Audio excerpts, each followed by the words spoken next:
Oh my goodness. Hey everyone. It's another edition of Interludes Extra Presents Talk on Tuesdays. And wow, what an amazing day. Terrific Tuesday.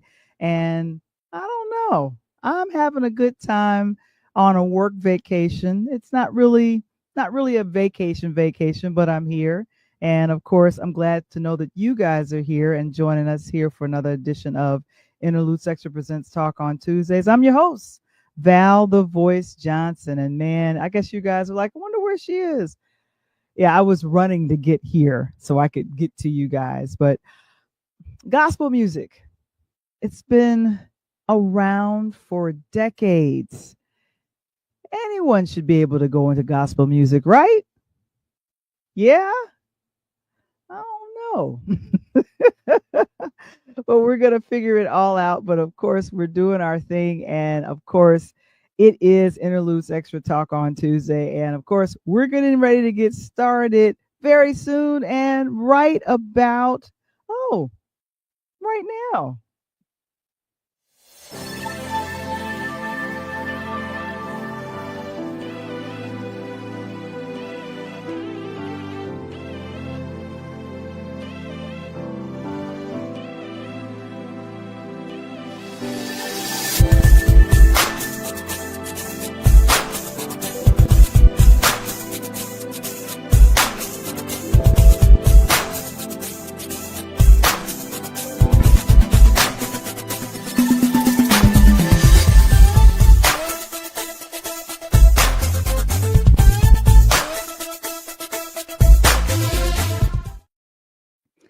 Hey everyone, it's Interlude Sector Presents Talk on Tuesdays. And man, we're about to get into some topics on tonight. But of course, I want to give you guys a wonderful hello and greetings from the Empire State in New York. There's a lot happening tonight. There's the NBA, I think it's the semifinals. I think it's with the Western Finals. So I caught a glimpse of that when I was in the restaurant that I was in. And then there were some other things that happened. And so I was thinking, man, oh man, that's wonderful.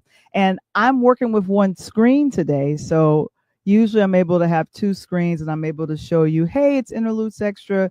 And then, of course, this show is brought to you by our affiliate sponsor. It's Key Spot. And then I don't have the multiple screens, which is fine. And of course, we're waiting for Coach Tony to go ahead and join us, which is great. And of course, if you're in the chat, go ahead and say hello. We want to see how you guys are doing on tonight. But of course, we're going to be chit-chatting about a couple of things, but definitely I'm excited about what has been going on. Now, here's the thing. I have truly enjoyed seeing a couple of folks come into the podcasting realm. And before I get into all of that, I wanted to make sure that I let you guys know that we are brought to you by the ebook, but now it's about to be a book. It's called A DJ Saved My Life. Oh my goodness, A DJ Saved My Life. And I am a huge fan of what I created. And of course, it is written by your girl, yours truly. And it's my journey. It's a personal memoir and how being a virtual DJ and being a person that created a podcast, now it's up to 3 or 4, saved my life. And we would love for you guys to go to our not our YouTube channel, but our brand new website. And you can check it out at purelightHousemedia.com. And of course, /shop. And then, of course, there we also are selling merch, which has the cover of A DJ Saved My Life on a mug. I broke my mug a couple of months ago. I feel so sad behind it. I'm like, what, Valerie, what were you thinking? And so, yeah, I'm really excited about that and just excited that you guys are doing that. And then, of course, we have Key Spot. Connect, share, and grow every month. Did you guys know that Key Spot highlights and has small businesses present their businesses to others where they can get new clients? It's every third Thursday. You guys can join us. But if you want more information on how to highlight your small business on KeySpot, go to keyspot.app.com. And Cynthia McAllister, who is our affiliate sponsor and partner, she'll let you know all about it. And of course, I'm always bragging on the fact that she did the website. I love our website. Our website is totally, I like to call it all decked out, and it's a beautiful thing. Oh my goodness. And of course, this is what I wanted to show you. This is the thing that we have. And let me make sure I pause it here. You can go ahead and scan the QR code for that, but then also go to purelightHousemedia.com. And then, of course, we're excited about our Patreon page. I've been posting more on there as behind the scenes. We did a wonderful behind the scenes with Tony's folks. Tony had a really good show on yesterday. Had 5 of the players that are graduating from St. Cecilia Academy in Nashville, Tennessee. What a wonderful time. But on patreon.com/interludes, this is some of the things that you guys get a chance to see. And that went really quickly. And so we're excited about that. And of course, our affiliate sponsor, KeySpot, always excited to show you guys that as well.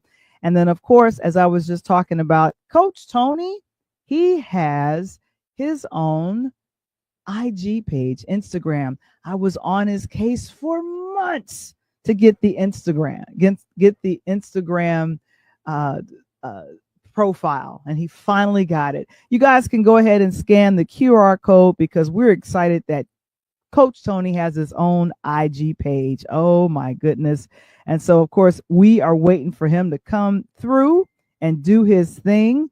And of course, I think he just sent me a text message and he's like, hey, I need the link. We have to make sure that we take care of that for you guys. But while I go ahead and take care of that, we'll go ahead and swing on back. We'll be right back after these messages. Here we go.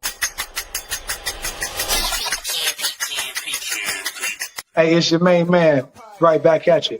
Coming live here from the Rise Studios. And it's your guy talking about what? Pull Up Podcast Show.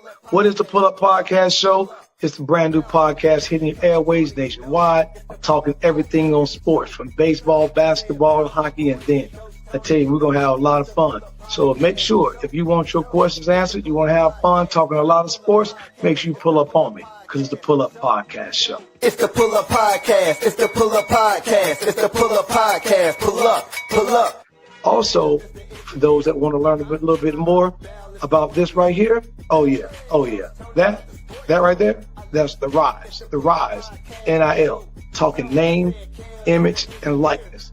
Those having opportunities, getting paid, you want to tune in to it. Sports show, let's go. It's the Pull Up Podcast show. It's the Pull Up Podcast. It's the Pull Up Podcast. It's the Pull Up Podcast. Pull up. It's the Pull Up Podcast. It's the Pull Up Podcast. It's the Pull Up Podcast. Pull up. Are you a small business owner looking to grow? Introducing the KeySpot mobile app. I'm Cynthia McAllister, owner of the IT company Quality SAP. Since 2016, we have been supporting small businesses and help them promote and share their businesses, services, and events across the country. KeySpot is more than just an app. We are a network providing community. KeySpot, connecting communities and supporting small businesses.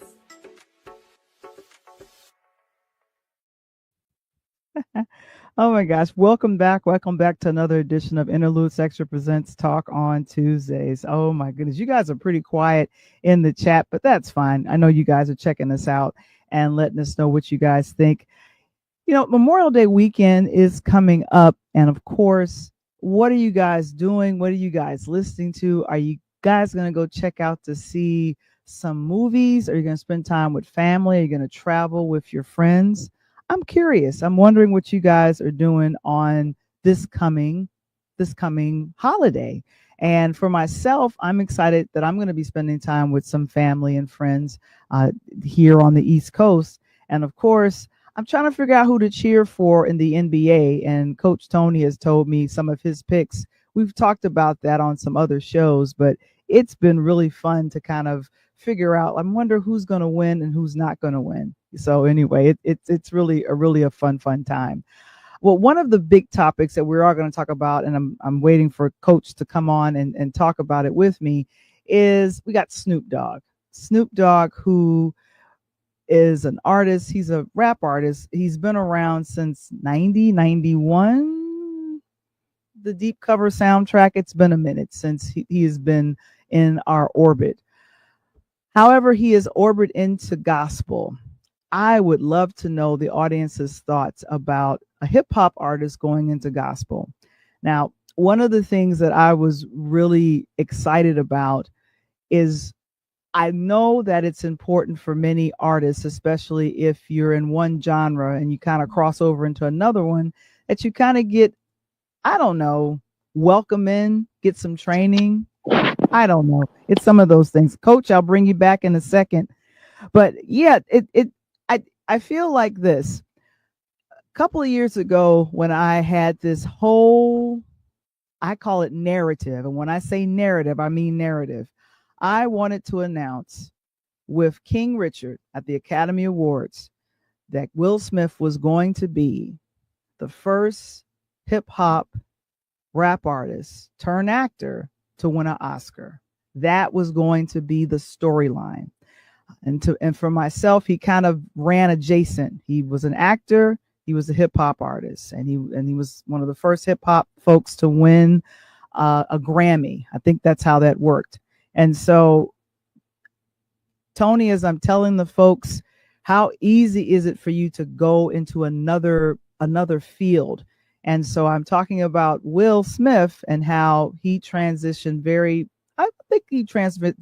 nicely into being an actor.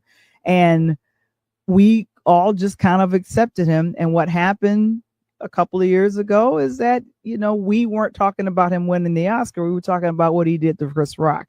So I'm like, no, what does it have to do with Snoop Dogg today?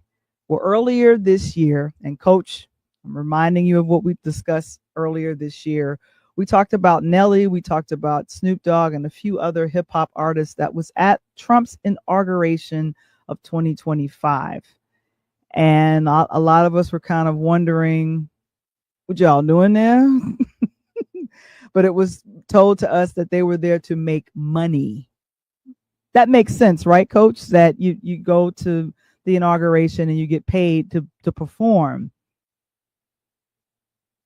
But it felt like a betrayal. I don't know. Coach, your thoughts? Well, let me rewind that. Okay. First of all, Will Smith has a blueprint from LL Cool J of going from the hip hop industry into TV, of which LL Cool J had a blueprint from Ice-T. So when you look at that, Ice-T set the standards. Because first of all, like I was listening to a podcast the other day with Too Short.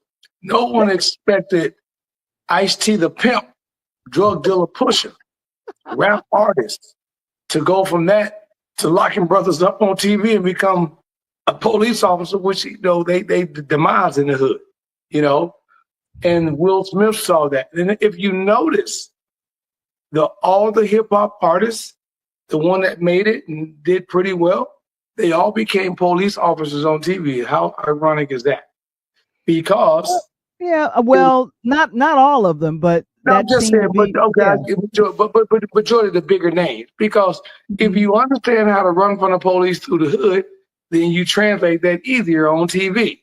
Obviously, i.e., today's 2023, 24, 25, 50 cents in the Power series, right? Because if you understand running from the police, you understand how the police move, so you make great episodes, right?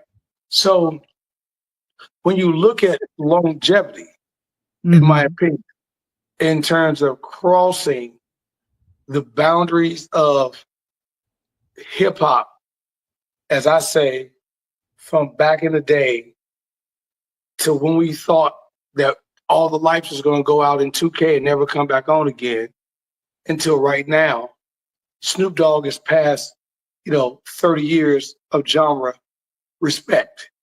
And his music is still relevant.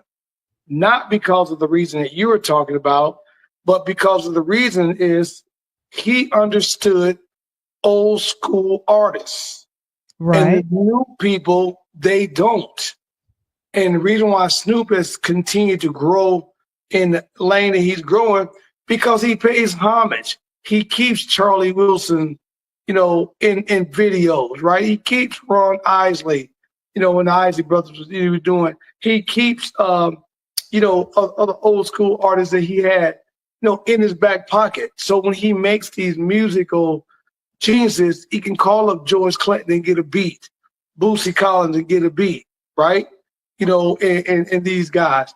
And the older hip hop enthusiasts like myself, Right. you, I'm going to always have the ear to the music, to the street. And if it clicks on what I got, then that's great. So when you look at someone like a Snoop Dogg now, who then crosses way across the path and then supports the 47th and says, hey, boom, boom, boom. The only thing about that situation, me and you talked about that in depth, is that Soulja Boy did it for the money. He was broke as hell. And he told you, I was broke as hell. I needed that 200,000. So if he broke as hell and only got 200,000, then Nelly was like, hey, I didn't realize that the brother was such and such and such, such, which we found out that he lied about it or whatever. But so Nelly got a good paycheck, maybe $500,000. And then get Snoop got well over 7 digits and opened some doors, as me and you were talking about. But what Snoop did, in retrospect to them, is Snoop didn't really need the money. He got Martha Stewart money, right? Okay. He still got Long Beach, California money. So Snoop took that money and put it into his youth organizations. And I know you and I talked about it, whether people agree or disagree or whatever. That's a lane that I've dealt in 25 years. I've gotten people, not going to have a conversation, but I've gotten people say, man, coach, I can't believe, locally you talked to such and such and such and such, and they gave you fun. Hey, in the back of my mind, Val, I'm like, let me ask you a question, Val. Did you write me a check from my organization? No. Well, shut the hell up, right? Well, that's what it comes down to. So Snoop basically was saying, I'm taking this money, and he gave the numbers at that time. I forgot what they were because you and I did a show on it. And he had given a number of the Crips and the guys that was on the other side of the track that he brought out the hood and made them security guards, created a security company where they watched over the venue while the 47th was speaking about whatever it was. And you and I talked about as well, because Snoop did that, the Zuckerbergs of the world, right? The Elon Musks of the world, the Bill Gates of the world and the other guys. When they have a party, who gonna be at that party? Snoop. Because if you look at it, Val, the masses who is not involved in hip hop, they think they're what now? Cool. Right? Yeah. Oh man, hey, you got any black friends? Oh, I got one black friend. Who is that? Snoop. Oh shit, okay. Well, you know Snoop. And see, they have a party with 500 white folks and one black guy, and one black guy walk in and Snoop. And then Snoop brings his entourage, which his entourage is Dr. Dre. So that eliminates everything, and now the party is considered to be cool. So you got to look at the whole nuances of everything that's going on. Yeah, and I have to say that with this, and here's the thing, this is actually Snoop's second gospel album. I didn't know that. I absolutely had no idea that he that's why I had to keep putting you up on game the way I did. And Will Smith, I'm not a big Will Smith fan.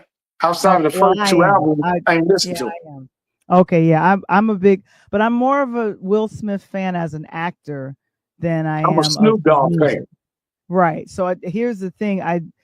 My thing is that with Snoop, gospel music is, I feel like it should be, if you are literally spreading the gospel, and you are, walking the path with God, and it's in your life. It's obvious. I don't know all of these things. I don't know if it's obvious. I don't know. I don't know Snoop. Let me just Calvin. That's his birth name. I don't know Calvin's walk with the Lord, and I'm not here to criticize it. I think, it, it is what it is. First, you're going to be the only person that called it Calvin, and he probably won't like that. But so let me ask you a question, because we don't use birth names around here. Go ahead. So, are you saying, as an artist, you're okay with me leaving my hip hop on the sidewalk and becoming an actor that I can play a dope man, a police officer, a murderer, a cheat, a scandal, a bank robber, whatever, or a good person? Then I'm okay, because that's make-believe in make-believe land. But if I drop an album to tell you that my walk has changed, then you trying to tell me that you don't believe that that's how I move? It's gonna be hard for me to believe, because I don't know you. I know what you've put out there. I understand the music that you've done. And Okay. and let me keep making this point. It's hard enough for folks that do gospel music to begin with. And there's a lot of unfortunate controversy that's within gospel music. I'm not going to get into all of that. But if you come into this arena, come correct. But here's the thing. As this picture, as you can see right here, this album is dedicated to his mom. It's called Altar Call. And I think a lot of people resonated with it. He unfortunately lost his mom, just like I lost my mom. He lost his mom in 2021. And so he has a picture of his mom on the cover. And, I guess there's Baptist, or there's some kind of church roots there. And there's a fan of him and a listing of all of the records that's on there. Now, of course, I'm like this. I want everybody to sing gospel. Come on over to here. Come on over. But I've had some issues with some of the moves that he has recently made, and you've explained them to me a couple of times. But I'm just kind of going like. So let me ask you a question. Let me ask you a question. Let me ask you a question there. So. And I love all my church people, because I'm very godly, but this is the only thing that killed me about the people in the church so deep. If that's the question, and if that's the sentiment, why is it then can we take the bum off the street, the guy that's done wrong for 50 million years, the guy that's committed all these sentimental crimes, and then he's sickly and God's about to call him home, and then he walks into the church to give himself and his soul, and we stand up and we hoop, holler, and we clap, and we're great because he found, why can we do that then? That's been done before in the Bible. There's a prodigal son story that's in the New Testament, and I think Jesus tells that prodigal son story about the son who stays home with the dad, but then there's one son that just goes off, he parties, he spends all his money, and then he feels as though he can't come back because he's squandered all of his money and stuff. But his son, the son that stayed with the father, feels almost disrespected, because the father's like, I just want him to come home. And then when that son comes home, he's so happy to have him back that he gives him the best robe, and they get the food for him, and they bring him in. And I think that's what I feel like a godly church can kind of reflect, that scripture. But just being in, and here's my thought. I get confused when I see what you've done before in the past, but then what you're doing now. And your walk just needs to align with what's coming out of your mouth. And a lot of times that's not us. I'm from the church. I am a church lady. I sometimes trip up with that. and I'm not always, walking. There's a lot of times it's crooked, and I got to get straight. But Snoop has been doing music for over 30 years. Right. This album just hit the Billboard, according to Billboard.com, just hit #1 on the Billboard charts. It's the first gospel album ever to hit #1. And I'm thinking, I guess all is forgiven from doing the Trump thing. That's what I'm wondering. That's my point. And Okay. I'm searching my soul, but I walk crooked every day. You feel me? Wait. You know what I'm saying? Don't walk crooked. No, you can't. Wait. I'm walking down. Hey, I'm walking down the street like this right now. Well, what the that point? means you had a little wine. That means you had a little sip, right? What are you doing? Hey, God turned water. Hey, Jesus turned water to wine. Bam. Hey, oh my gosh! Oh my gosh! I don't understand that, but you. Here's the thing: when you're looking at what you just said, I look at this, and this is why this album went #1. I don't look at anything that you just said totally different than what Snoop is at. If we can take the bum, if we can take the drug dealer, if we can take the prostitute, if we can take the whatever, and they give themselves back to the Lord at a certain particular point, I have no recognition in my bones that a person like Snoop, who's been walking very straight, we're talking political decision. That's something totally different. That's not a crime in my book. The last time I checked, not a crime, but he's got things he's done. And this brother right here is probably giving back more to the community than a lot of church members who go to church and tithe every Sunday, right? And then you turn around and he stayed relevant. That's the $1 million word, relevant. And I talk to these young brothers. I know he's my nephew. You know my nephew. He's a rapper. I said, can you stay relevant? As a matter of fact, Val, can you name me a current hip hop song that 20 years from now we're gonna play? And it's still going to be a hit, because I can give you several from back in the day. And Snoop, of course, you can do that from back in the day, because our hip hop was hip hop, and it was, I guess, closer to its time of origin. It originated in 1973, 1993. It was only 20 years young when we were really enjoying it, when me and you were really enjoying it, but.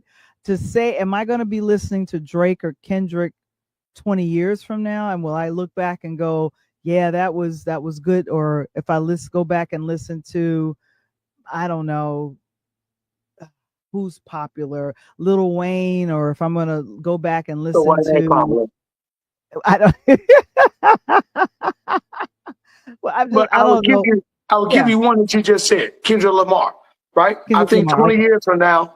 20 years from now, we'll still talk about that diss track, right? We'll still talk about how he chopped Drake up on the diss track. I'm still talking about All Right. All Right came out with the Damn album in 2005, and in 2015, and in 2020. No. But in 2020, let me finish making my point. In 2020. That song helped me go through the George Floyd situation, because I was feeling very angry about what had happened. So I was thinking, why did I not know about this song? And my producer at the time put it in my face and says, you need to hear this. And I was like, I got it. I got it. Yeah. And I love it. But if you put 100 people in a room and you put All Right track on and you put They Not Like Us on, it's going to be 0 to 100 They Not Like Us. Because people want to understand controversy, and when I say that, I love everybody from every genre, because I mess with that. I get people, they laugh. Coach, I didn't know you DJ. Man, what do you not do?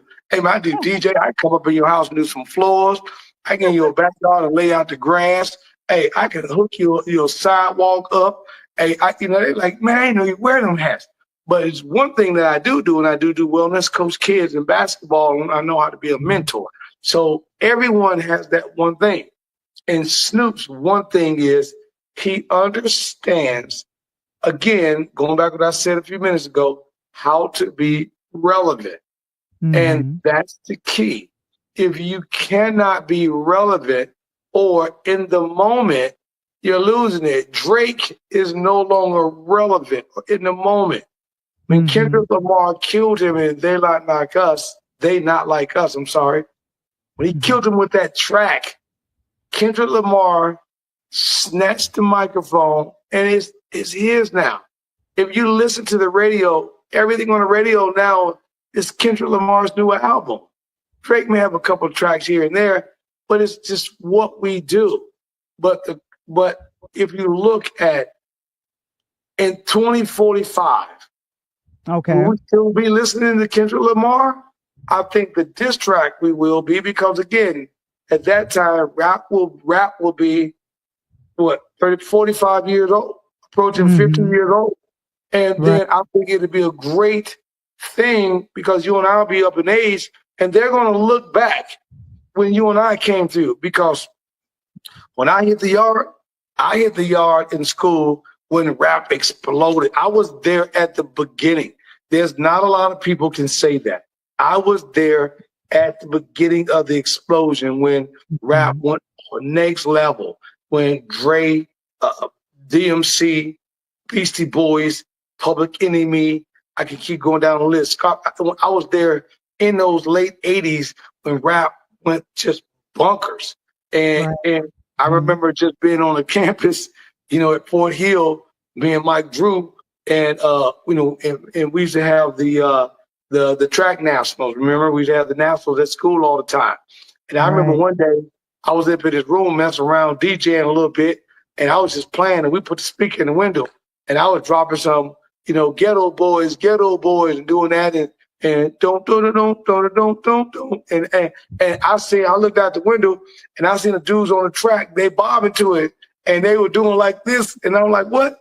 And they were jamming to me DJing in his room, and because we were having a party that night of the Nationals, we always did anyway, but we were having a party, so I was getting some early practice in and bumping the speakers. But again, you can take a few tracks, Val, that are national anthems, right? Kirk Franklin's gospel song, a national anthem. You can put Kirk Franklin on in any arena in America, and they know that song. You can put a Angie Stone, and they know her song. You can put a BB and CC Winan song here in Nashville. I know them. Put one of their songs on. You'll be able to get it. You can put an Angela Winbush. I can go down the line for those gospel songs. But when you look at those songs, Val, look at the bass line. Where they come from? They went back and got the old 1970s and 80s old school music as a bass line. And that's all Snoop has done. And he said, you guys know I'm a rapper. I'm a hip hop artist, but I'm going to flip it. I'm going to get in this church and I'm going to give you an album over here with the church people and they going to love me. And all of a sudden, think about it. You just said it a moment ago. Everybody you listen to, from Shirley Caesar to whatever. And all of a sudden, Snoop Dogg, the hip hop artist, Calvin Brodus, Murder Was the Case. He then brings and delivers us the first #1 gospel album. Come on now, man. Yeah, and so Bella is in the chat. She says, "What up?" and she's checking in with both of us. Next time I call you, you answer the telephone. Know what you do? Don't jump up on here talking about hello and don't answer my call. You know what I'm saying to me? And listen what Bella says. She says that she actually worked with Snoop Dogg in 2018 at the Stella Gospel Awards when he released probably the first album. Yes, the first album was dope, Val. If you haven't heard his first album, you need to go back. He had 2 or 3, and he had Dr. Dre on the album, Val, producing some tracks. Wow. Okay. Hey, girl, that's why, hey, each one teach one. So I think with him coming into gospel music, and like I said, this is not his first parlay into this lane. I think it's cool that he's honoring his mom And I think this picture right here is from the 2008 Stella Awards. Thank you so much for letting us know about that, Bella. And she said, I was his pa and he sung his gospel song. Okay, well then that's cool. I'm glad that you do that. But he has the Death Row Records Gospel Choir. I'm Yes, like, what? they're What do we called got? actually they called the Death Row Mass Choir. Oh gosh. Okay, I'm trying to figure that out. Okay, Yep, yep. Hey, well, it's again, not making when, sense, but okay. well, again, Suge Knight went to jail. He Mm-hmm. bought Death Row, and Okay. so therefore put the label of the label in front of Mass Choir, and you get Death Row Mass Choir. Yeah, that's And so, okay. and you know what I would do? Know what he's thinking on that, Val? And What I'm is not he? Snoop, and I'm not in his head. But what Uh-huh. I'm thinking that he's thinking is this: everybody that knows Snoop knows Death Row. So if I put Death Row in front of Mass Choir, I get those fools that don't know what the hell I'm doing. Think I got a brand new album. They're gonna come over here and listen to it and find out it's gospel. And then you maybe get a couple of brothers that are on the border, right? Mm-hmm. That guy that maybe just got a gun up to his head. That guy that just maybe got bad dope to his mouth. That guy that's thinking about ill will. The guy that just Okay. came out of a bad situation. The guy that may be ready to jump off a bridge. That guy that may be ready to do some bad situations, and all of a sudden it says, man, oh, this is Snoop. He got a gospel album. And then he listens to a track or two, and that guy changes what he's going to do. And then he gives all credit to Snoop. If I didn't hear Snoop's album, man, I would have done something bad in my life. That's where Snoop is at. And you got, in my personal opinion, is that when somebody does something bad in this country, right? Mm-hmm. Me and you talked Mm-hmm. about that earlier, Val. I don't know where the Mm-hmm. hell we change from innocent to proven guilty to guilty, and then you got to prove your innocence. But Snoop knows one thing. If someone says something particularly bad about you, Mm-hmm. keep moving forward and keep doing what you do because it's short lived in this world now because of social media, and something else is going to occur that's going to put you very small. And in between what Snoop did with 47, Diddy came out. There's nobody talking about no damn Snoop. And then Well, boom, he drops the mm-hmm. gospel album. Yeah. He announced a week before the album came out that he on his Instagram that he was dropping this gospel album. But like I said, this is not his first parlay into this lane. And so You got to listen to the I first album, Val. The first album is mm-hmm. dope as hell. I heard the first album. I was shocked that Okay. he did, but the first album was really nice. Yeah, and his mom is really nice. I like Mhm. that. I like that he said he dedicated this new one altar call to his mom. But I feel like it's pulling on some heartstrings. But my only prayer is that please behind the scenes can things be what you're singing about, because that's the call that we have for the folks that are already in gospel music, is that it needs to walk. And I think his first album, he did a song, and I did hear this song that he did with B Shade. Now, B Shade at one point was known as Tonex or Tone So in next, in gospel music. And so Lord Make Me Over, that was my favorite song from him. But he switched over to B Shade because I think it became very controversial with his personal life, that it wasn't directly aligned with the Bible, or people just started to criticize him for being gay and loving God. So that's a whole nother conversation. But I think it was attractive for Snoop to do this song with him because, he knows that this guy is well known in gospel. He's got a great voice, and then he's Snoop. He don't, he's and popping. He's still you know, getting high. I'm sorry. I think he's you still know, getting high. yeah, exactly. But do you know who his mom's friend was? Who you talking about? Snoop Dogg's mom? Hmm. Yeah. Do you know her? Do you know her? Do you know who her good friend was? No, I do not know who her good friend was. Who was that? Senator Maxine Waters. So This young okay. lady, exactly. Mhm. So again, it's doing the thing. It's a controversy there because I love you to death. I love gospel people. I love gospel music. But the only thing I don't like sometimes as a DJ is when gospel people sometimes think that the genre that they're lying in because it's gospel is the overall best thing. Sometimes it's not. Sometimes the artists that are singing the gospel music are singing it for the money, right? They're doing it for the wrong cause. I For the would rather love of have, money. yeah, I would rather have somebody in that lane that I know is like Kirk Franklin. I've never heard Kirk Franklin put out a rap record, but you That's not can't his tell lane. me, That's not his huh? lane. That's not No, his no, lane. okay, okay, but listen to this. Kirk Franklin is nothing but a mimic to Little John. He doesn't sing. I've heard Little Kirk John Franklin rap. mimics. I've Okay, heard Kirk Franklin rap, Val. I've heard him wait, rap. I've heard him spit wait, lyrics, and I wait, heard him be a hype man. Heard him do all wait. that. Heard him push the gospel music, but he's not singing the gospel. He's not singing Okay, who, the gospel choir that I would go listen to Shirley coach, Caesar.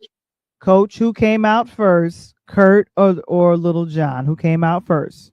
That doesn't matter. Kurt is still singing hip hop and gospel. Why? Because hip hop sells. So you tell me I I'm wrong. understand that. Right, Mm-hmm. exactly. I don't care who came out first. Kurt Franklin is spitting hip hop lyrics into gospel because at the end of the day, he wants the dollar bill. Period. Okay. All right. Well, Kurt Franklin came out first before Little John. I didn't hear anything about Little John until before I heard that song. I never knew anything about Little So John. let me tell you, let me correct you, Val. Little John came out before Kurt Franklin. Let me correct you. When did Little John come out? Give me a year. Give me a Little year. John Give me a came year. back out in the mid 80s with none other than himself, Blow the Whistle, Too Short. Little John, I just listened to a podcast. If you haven't heard it, go listen to Too Short's podcast. Too Short went down during the time of the early 90s with BMF, and he met Little John. Little John was a DJ during the BMF era, during the time we had Freaknik going on in Atlanta, and Little John was throwing albums out. Little John produced Blow the Whistle for Too Short, which we already know that's an anthem. And you go look at the date, you can Google it right now, and I guarantee you 92, 1992, Blow the Whistle. And go look at when Kirk and Franklin came out. Kurt came out around that same time. Right. Yeah. He came out around that same time. That's all I'm saying.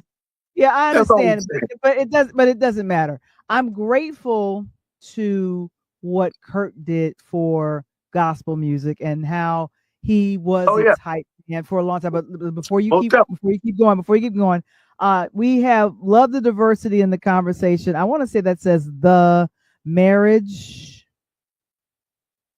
The marriage. I'm just gonna say the marriage. And then the person comes back and says Kurt is catering to a demographic so he can reach them on their level. And what was cool and even controversial back in 96 when Kurt Franklin came out with Salt from Salt and Pepper. Correct.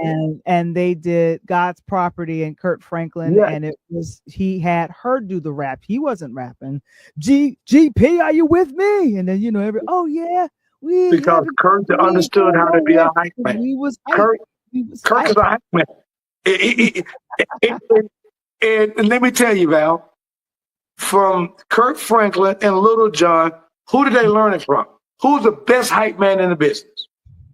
Little John and Kurt Franklin. Who did they learn who was the best hype man in the Clock Man? What's his name? Flavor Flav. Flavor Flav. They learned from freaking Flavor Flav. You are 100%. See, that's why we got this. So, because I got to answer me, KT, girl. I'm telling you, I don't just DJ, I DJ. You feel me? I don't love music. I love music. And what I'm telling you, I know that, Val, because I'm telling you, I was in the cut, deep in the cut. in through school. I was riding Chicago way deep in the Chicago hood. Oh my And God. wasn't no gospel music being played where the places where I was rolling back in the day. I'm just telling you. And when Well, gospel music hit and Kirk Franklin hit, I was like, oh my God, who is this guy? well, And well, when the Kirk one, came out, like, oh my well, God. one of the gospel artists that hit early in the 80s was the Clark sisters. Yeah, I love the And Clark they sisters. and Yeah, they said they were getting ready to give up. I remember seeing them being interviewed. They had a Lifetime movie done to yeah. their story. And so the "You Made My Day" that was played in the clubs in the early 80s. And Let me ask you a question, Val. let me finish. They got heavily criticized from the church because they said that song was too secular sounding. But they would play this, "I'm a witness, and anybody know Jesus, he make a difference in your life." And people were singing this and they were jamming it in the clubs. Now what were you gonna ask? So let me give you some more education. Because Here we go. education Well, is tell the good for word. education is good for the peoples, right? Okay. The peoples. So, Okay. oh, I love tonight. This got me pumped up. So, why did the Clark sister in the early 80s, why was that a hit? And who made that a hit? Answer that question. And you're in the city that made that song a hit. Tell me why. Oh, house music. Bingo. And who made it a hit? Mhm. DJs that were house music heads in No, Chicago. no. One DJ. One DJ. Oh, I don't know the DJ. You're gonna get that specific. Yeah, I we don't get know. that. The one DJ that made that specific and that became a house is none other than Frankie Knuckles. So Okay. Frankie Knuckles dropped that for those that are learning tonight. Downtown Chicago, underneath Lower Wacker Drive, that was what we call the house, the warehouse. And Frankie Mhm. Knuckles and Ron Hardy were the DJs in Chicago after Frankie defected from New York to Chicago because New York didn't like the disco that he was playing. Chicago Right. accepted him. So when he Mhm. brought it here and put the Clark sisters on, he did that along with the one song that I'm going to give you right now that he blended a lot and they made a hit, and that was Harold Melvin and the Blue Notes. If you don't know what I'm talking about, you guys can look it up. You know, I don't love you anymore. That one. hey, when he put You Harold can't Melvin in, hide from yourself. That one. Which one? yeah, Which song? you can't hide from yourself. Well, Don't, okay. Yeah. anywhere you Yeah. go. Yeah, Well, but the when, house music, but the house music had a certain sound. And correct, if you were in a yeah, different genre, like the Clark yes, sisters in gospel, or like yes. I want to say, what is that? First Choice. Yeah, first choice. Yeah, Yeah, exactly right. Delita Holloway. they were in disco, or they were Yes, in a regular R&B. We would correct, bring you over, and there were correct, some songs that we converted over to, and as we got older, we called it deep house. Like, what's the correct. song? The song But from you can go Stevie south of Wonder, that, as y'all.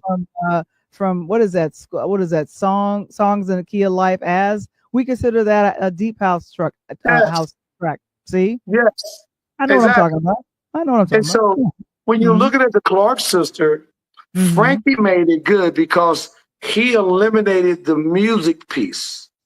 And Mm-hmm. then he created this disco sound of an instrumental with the Clark sisters playing over top of it. As you Mm-hmm. just said, none other than what he did for First Choice, and It's Not Over. It's not over. He was jamming that, and people got used to it. So, and I can go on and on.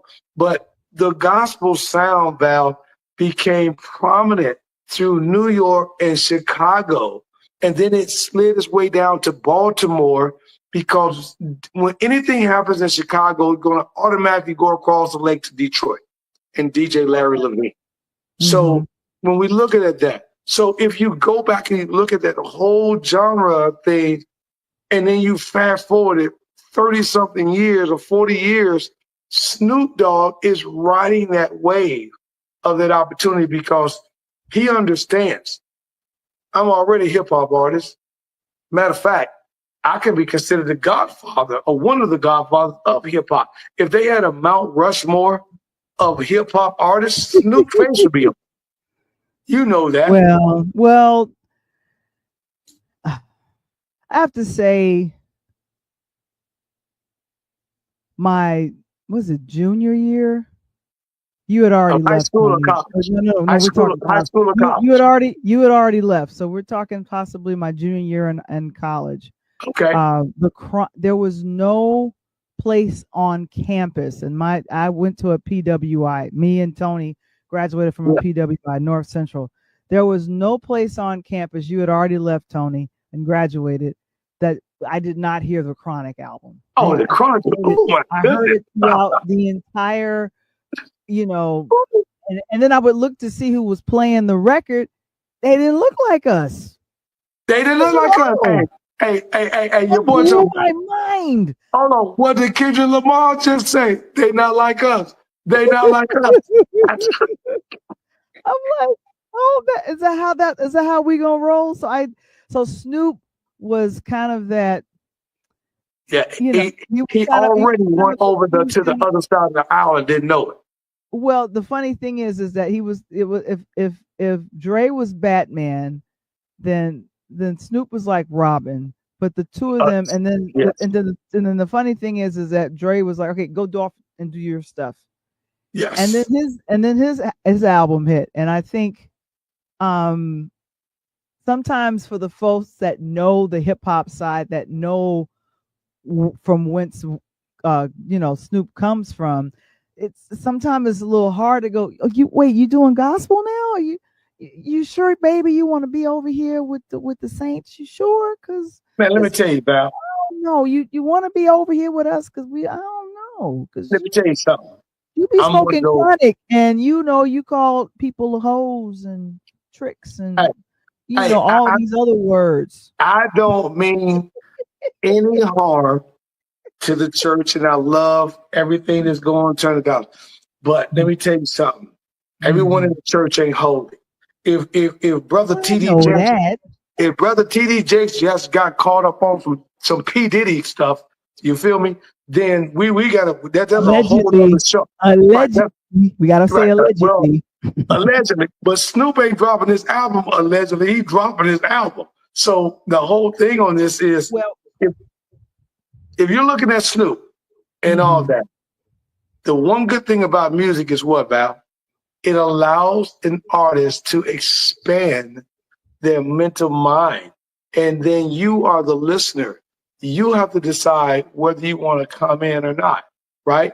You just said the whole point.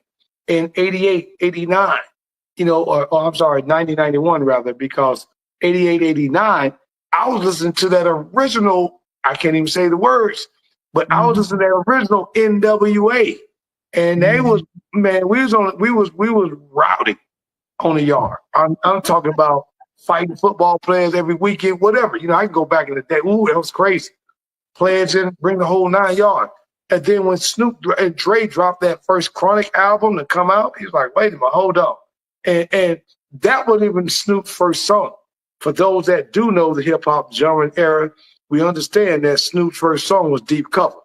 And if you listen to Deep Cover, that movie, that came from a Lawrence Fishburne movie, The King of New York. And let me tell you something. Snoop has gone 30 in a game. And if the brother at the end of the game wants to be just like the guy that's been on the street for 30 years and now he want to come home to the altar because he's sick in his body and ask God to forgive him, Snoop can come home and make a gospel album and put it on the charts. That's just my personal opinion. Okay.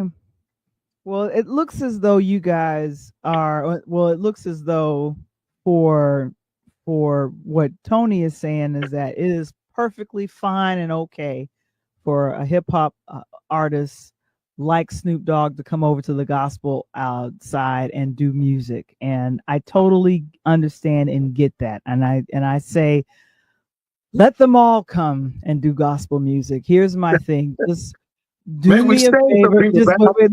Let me finish my thought before you run me over with a tractor trailer. I just need you, Snoop, and anyone else anyone else. It doesn't matter if you've had a background in hip hop or jazz or some other thing. You're coming over to this side. Just make sure that the gospel is being led in your home and hearts, away from all the cameras, because it would be a shame that that Snoop says, you know what, I'm going to do the gospel thing, to bring in money and to help, Death Row Records, prosper. Let's go on let's see how gospel works out. And it worked the first time, so it'll work again. And so I guess a lot of people that were mad earlier this year about him, along with Nelly and other artists that appeared at the 2025 inaugural ball, all is forgiven, because a lot of people have said, no, we don't care about that. We love that you honored your mom, and Altar Call, we're going to go make it, and we're going to buy it, and we're going to make it number one. So the album currently right now is number one on Billboard. Exactly. And, but let me tell you something. I'm going to give you another piece. Now, I'm not saying I'm in Snoop Dogg's head. Mm-hmm. So he got Alcina London, who he just dropped, that they called the new Marvin Gaye, right? His album is ridiculous.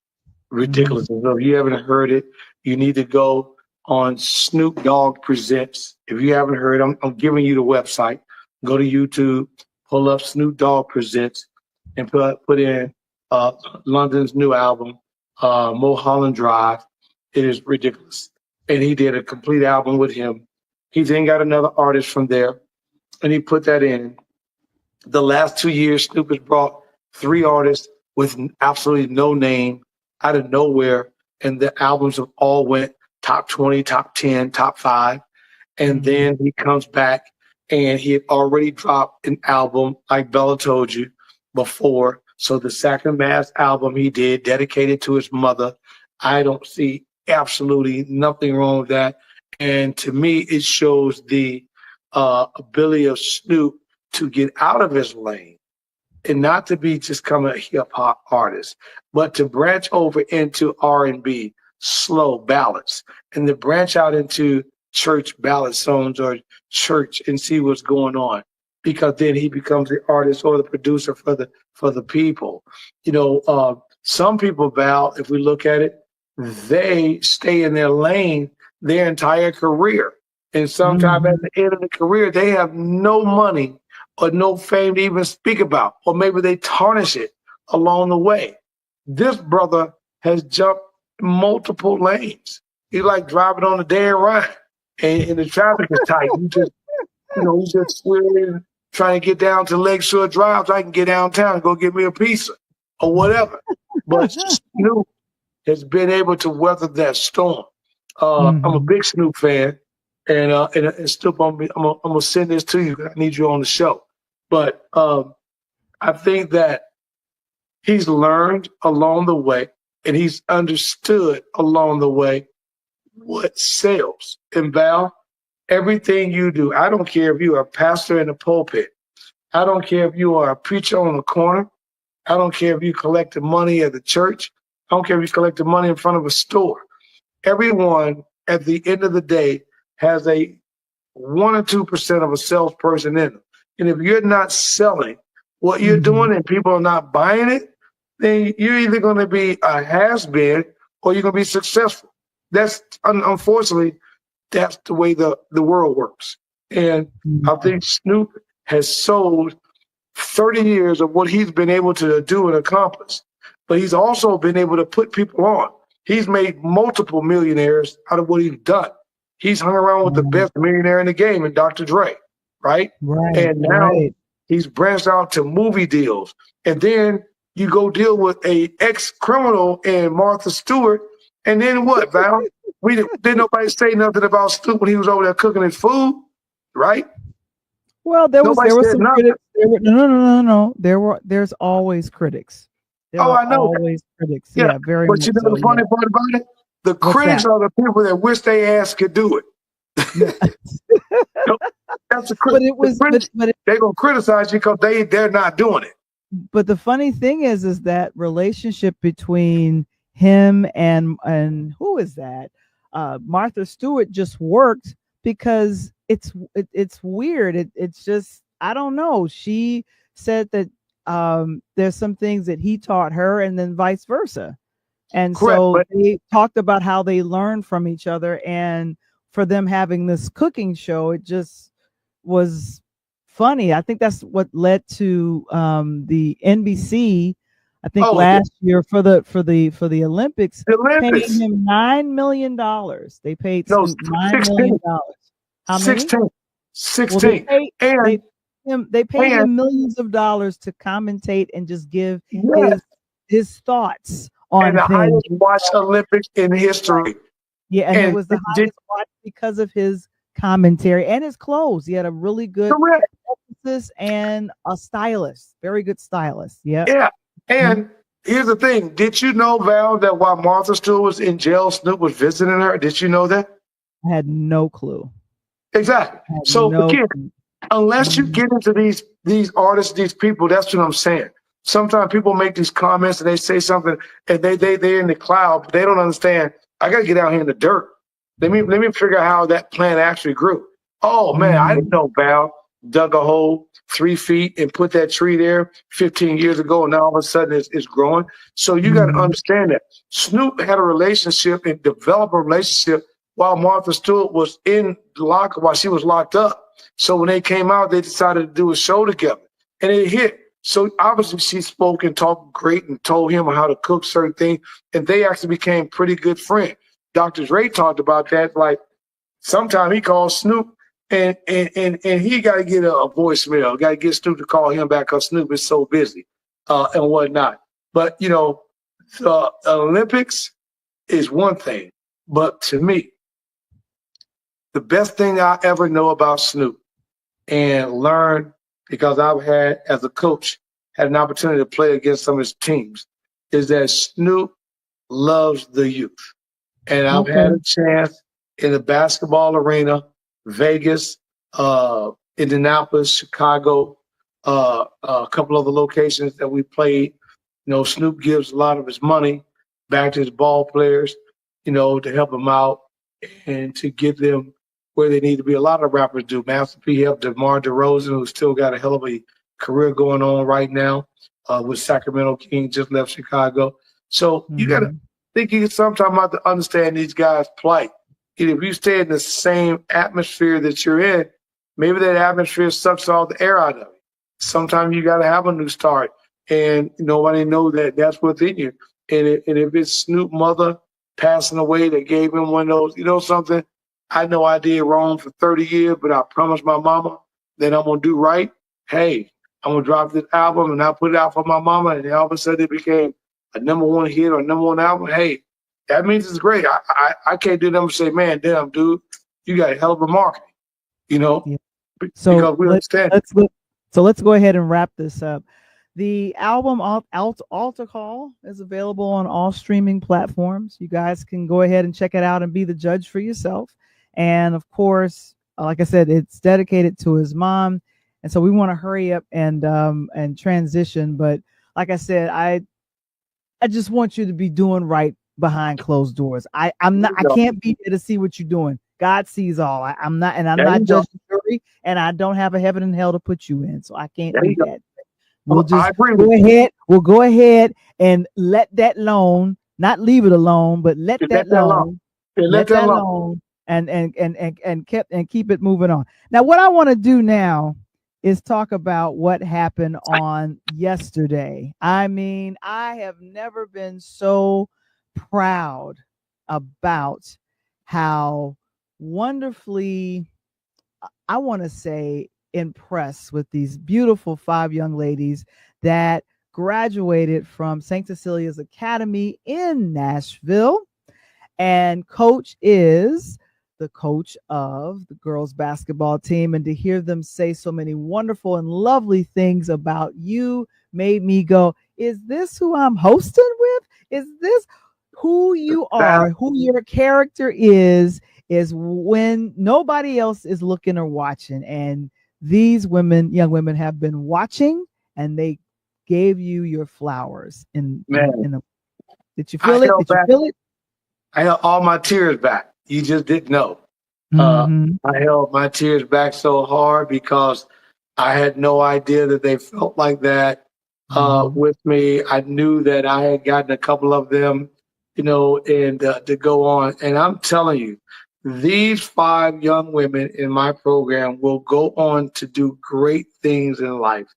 And I am just elated that the parents had them at the school during the time that I had the opportunity to become a coach. And more importantly, Val, several girls left and quit. And these 5 young girls was like, you know something? We're gonna rock with you. We cool with you. I like how you move. I like how you talk. And the one thing that one of my girls said last night, I think it was Dee Dee, who's getting ready to go to Stanford, the young African American girl, is that her and Dalton in the middle, who's getting ready to go to Notre Dame, said that, you got an opportunity to let us be us, but you learned what we were all about and didn't try to change that. And every day in practice although it was different, you supported what we were doing. And it made me so happy because, man, I was frustrated. You remember them days I got on the podcast? Where you come on, coach? Girl, don't talk to me tonight. Let's go. I was frustrated because no one wants to lose.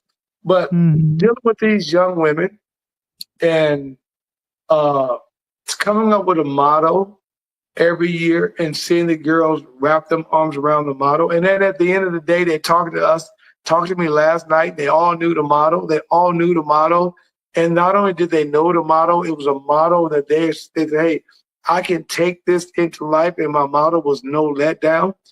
They can use that motto for the rest of their career. If they're doing a surgery and it's difficult, don't let this patient down because if I do it, this person may not survive. Or if I'm on the stand, I'm representing you as a client. If I say the wrong thing or make the wrong move, this person could go to jail for life. Or if I'm a nurse administrating the wrong drug and I don't give you the right dosage, this person may not live to see tomorrow. So it was great. And I thank you very much. Today, Val's been crazy. Parents, administrators, people that I barely knew have texted me today. And matter of fact, Val, my cousin, Derek, Derek. the doctor, he loved it. He says, man, that show, this is how important that show was. He told me that show was so nice. He watched it that his daughter, my little cousin, is in the same era of that 8th grade to freshman coming up. And he's debating between a major school and a school similar to where I'm at now with St. Cecilia. And he was like, did you just understand what Cousin Tony was talking about? So if he and 3 or 4 more people reached out. And then today I got a call out of nowhere, Val, that I was looking for a recruit. And a recruit just committed to my school because the mother saw the video and said, that's where I want my daughter to play ball. I want her to be with somebody like you. So, man, I was elated. Yeah, I mean, this was really a fun show. It was one of our most watched of your podcast, and I have to say that it was a real honor to hear them, especially after the show.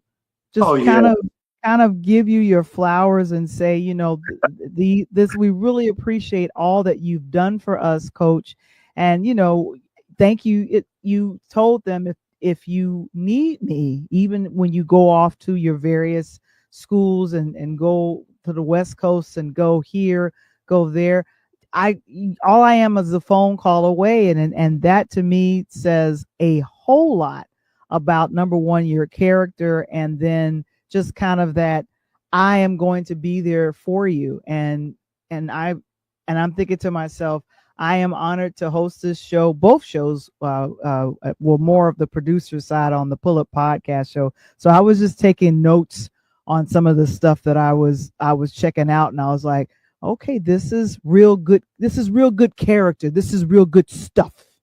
Real good stuff. That's what I'll say. Real good stuff.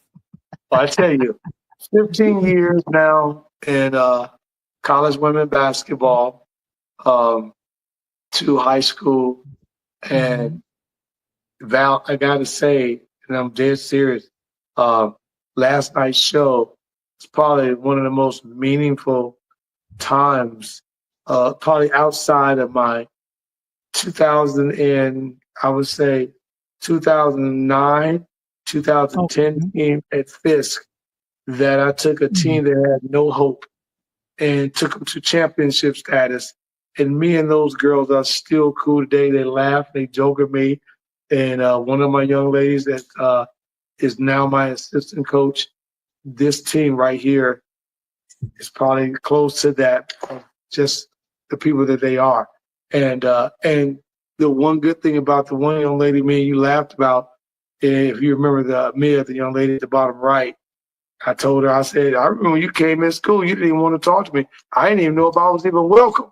But you walked out of school as a senior, and I'm your best friend. So that's spoke volumes for me. Yeah. So I'm telling you, Coach, this has been really, really fun doing all of that. And like I said, the Pull Up Podcast Show, we are going on a quiet hiatus. It'll be Memorial Day weekend, so you'll see an episode, but it'll be one of our wonderful episodes from the 3 seasons that we've been rolling. So of course, the Pull Up Podcast Show, as we let you guys know, it's every Monday at 8 p.m. Eastern. I'm sorry, 8 p.m. Central, 9 p.m. Eastern.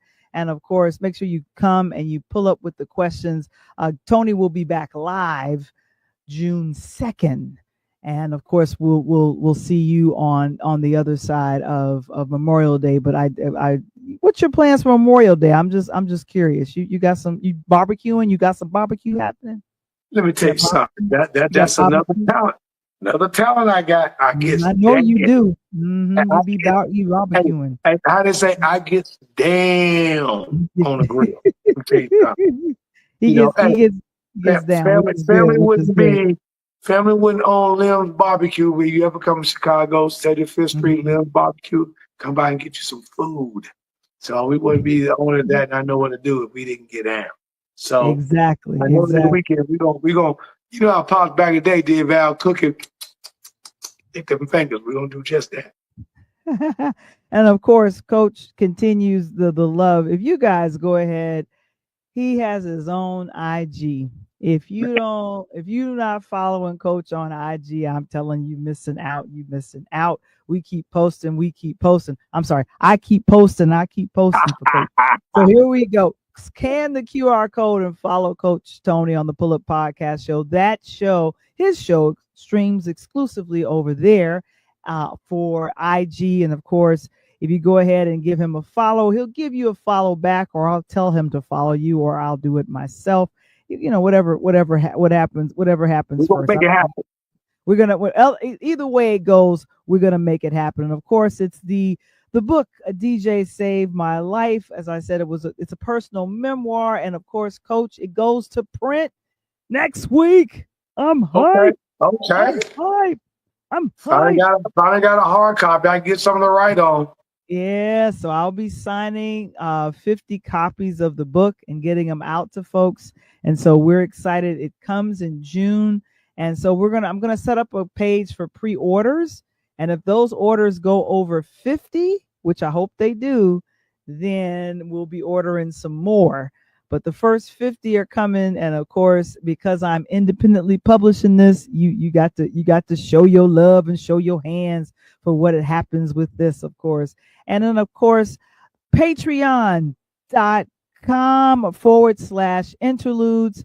Lots of great posting is happening over there. And of course, kind of the behind the scenes with this show, as well as the Pull Up Podcast Show. And then also articles regarding some of the movies that we are seeing or will be seeing. I think I'm going to check out Mission Impossible this weekend. I'm going to see who's I've been hearing so much about Tom Cruise in this movie. I like Tom. I just want to see my girl Angela Bassett. I heard she a boss. I want to see, yeah, and she seems to, ever since, well, I feel like she's been doing boss roles since, I don't know,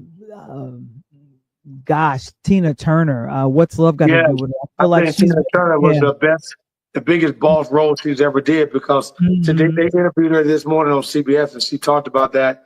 She said it was so difficult to get in that role. Plus, Tina Turner sat on the cast every day. So Yeah, can you imagine? she watched Yeah, her imagine perform I her. gotta pay Val the voice, and Val the voice is sitting in the corner. Hey, It's like, hey, fine. hey, that ain't me. I ain't never did nothing like that. Do that over. No, no. I think, and the great thing about great actors like Angela Bassett and others is that they're method actors. They're going to Yes, follow the method and the way and the if you look at What's Love Got to Do with It, and I'll go ahead and pull this down. If you look at that film, What's Love Got to Do with It, it literally shows how much Angela embodied her. Now that as much as we were like, oh, she should have won for Black Panther playing the Queen, she really should have won back in '94 for What's Love Got to Do with It. I don't know I forgot who she lost to, but Angela, your Oscar is coming. Now, I think she's got an honorary Oscar. I think they awarded her that last year, but I would like for her to win something else. And so I'm sorry, I'm biased. I'm biased. I'm did you biased. I'm know just gonna say that? it. I'm Did you know biased. that that her husband also has a movie coming out Saturday? Friday night, the exact same night that the Mission Impossible. They laughed about that today, and they're trying to see which movie in the house is going to be the best seller. We already know who that's going to be. Oh well, you know what? It all is fair in love and movies. All is fair in love and movies. Key Spot is our affiliate sponsor. Make sure that you check them out on keyspot.app.com/free to learn how your small business, if you have one, can be amplified on the app. And of course, connect with them also for every third Thursday. You can connect with other small businesses around the country and get your business seen. That's from our affiliate sponsor, Cynthia McAllister of Quality SAP. Oh, that's another Talk on Tuesdays in the bag. And next week for Talk on Tuesdays, we have a special episode with Prophet and the Reverend Anthony D. Shannon. He has a wonderful book called Sacred Success, and I will be streaming that in place of it'll be our Interludes Extra Talk on Tuesday special. It'll be the Interludes podcast in this spot next week because we're going just a little bit of a hiatus, and then we'll be back strong in June. But we look forward to seeing you guys. This was a fun show. I love talking music with you, Coach. You know your stuff. Yeah. We got to do on your show a complete.